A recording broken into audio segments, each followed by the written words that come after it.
create a turnover for us. Just what's it going to be like? I don't know. It's strange, really. I mean, it's something I really did not look forward to. You do in one way, in a parent way. The fact that you're coaching a game that your son is playing in is a really neat moment. It's not a moment I'll enjoy now. Maybe later. But on the other end, it's tough because you're trying to win a game, and you're trying to win a game that your son is playing in. That's different, it's just unusual. Doc, how much have you guys talked about the game, you and all? Not much at all, really.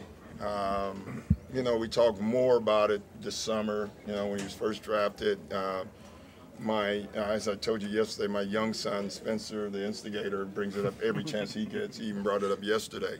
But other than that, we kind of just, you joke around about it. But now it's here, and it's a different feeling. One of the things Monty talked about pregame is that, having known Austin since he was like 3 years old, he wouldn't want any other coach to be coaching him. Just your thoughts on Well, I'm with him there,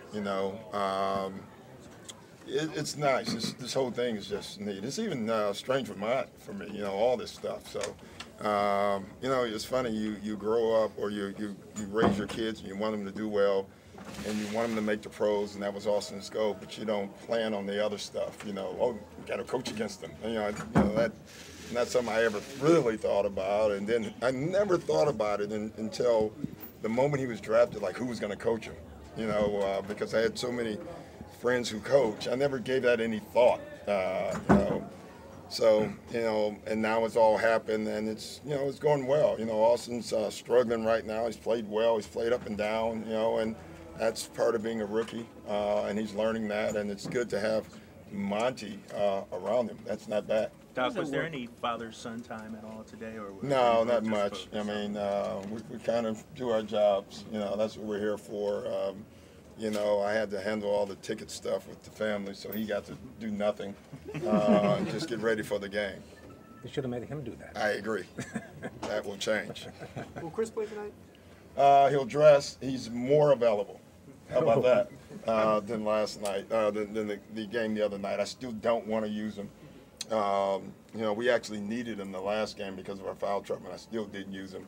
So I really don't want to use him tonight. I want to go through one more practice, but we'll see. The practice is going well so far with him as far as what he's able to do. Yeah. He struggles a little bit, catching the ball at times, but I told him I'm not sure if that's changed or if that's something new. So we have to figure that one out. Doc, what have you taken away with Anthony Davis in the time that you watched the Hornets? I just like him. Forget the basketball part. He's had some great games and some, up and down too. More up and down. When I look at him, I see something special. Not only just his play, but how he conducts himself. I just think he has it in him to be great. And, he's had flashes, obviously. He hasn't had the dominant rookie year, but it's there. And I see that. I know they see that. How much family do you have here for this? Just my whole family. So, at least, not my mom, or she can't travel really, but, my wife and all the kids are here. Doc, you're probably someone who's one of the best people that knows your son's body language. Is that going to distract you at all out there when you see him playing and, maybe not as much the plays that he makes, but the aftermath of them? Well, if he's pouting and stuff like that, I'm going to actually enjoy that because it won't be at me. It'll be at Monty or somebody else. That'll be a change. But, it is funny. I didn't think about that. I will know him, and I'll know what he's, at least that part of it. He has that smirk all the time that is hard to read. You don't know where he's thinking. But I have a pretty good idea of it. So. Hey, Doc, I know this is really a pain in the butt in some ways, this whole experience. But do you think 10, 15 years from now you're going to look back on this game? Yeah. That's I think I'll enjoy it a lot more then. It's just the start of it for him. And that's the way I keep looking at it. Hopefully he has much bigger days and a long, great career. But for me today, it'll be special. Could this happen with Spencer? I would love that. I don't know.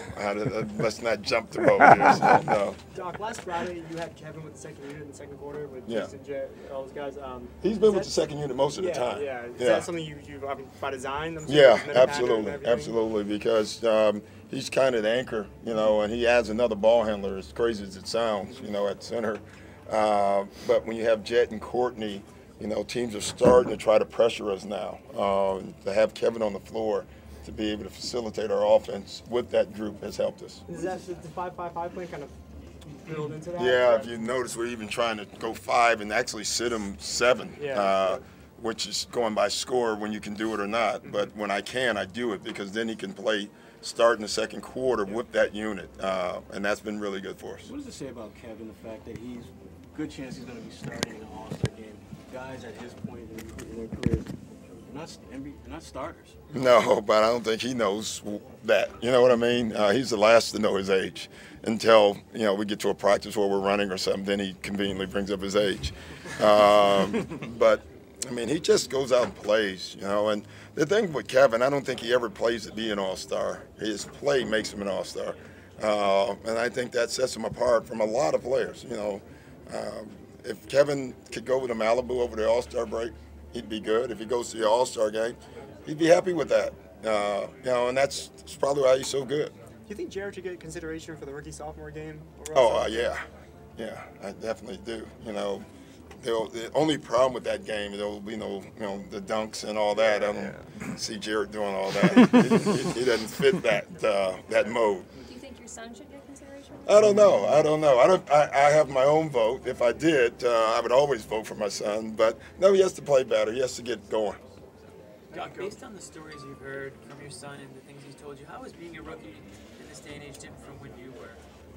Well, that's a good question, and I haven't given it thought that way. I think it's harder now than it was when we played. We just played basketball. I mean, we didn't have any other responsibility besides carrying luggage and traveling commercial.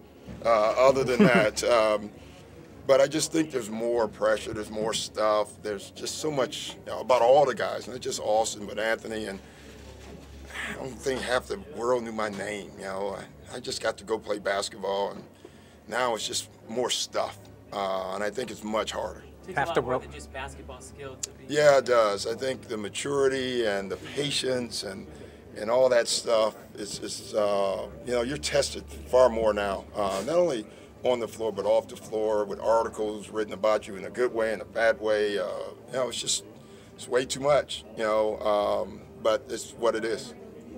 Thanks, guys.